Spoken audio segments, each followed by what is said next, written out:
You are looking at Julian's pronunciation guide, where we look at how to pronounce better some of the most mispronounced words in the world, like this other curious word. But how do you say what you're looking for today?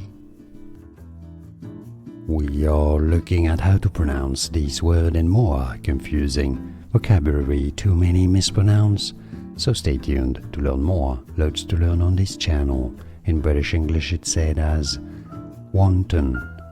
Wanton, more of an O sound in British English. Wanton, while in American English it's usually said as wanton, with more of an R sound. Wanton in British English or wanton in, what did I say? British English, wanton. American English, wanton. Is that clear? Yeah, now you know. More videos for you here to learn more. Thanks for watching. Here are more videos on how to pronounce more confusing words and names too many mispronounced. Like this video if you found it useful. I appreciate your support. I'll see you soon and thanks for watching.